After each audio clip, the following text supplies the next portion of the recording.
18 పడిమెట్ల పైకెక్కి గుడికేగు భక్తులకు ఎదురొచ్చే బంగారు స్వామి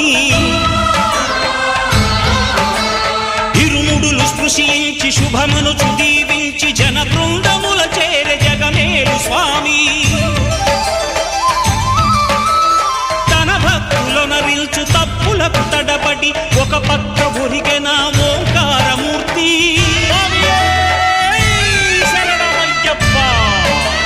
స్వాములందరూ తనకు సాయము కాగా ధీమంతుడై లేచే ఆ కన్య స్వామి పట్టబంధము వీడి భక్తతతికై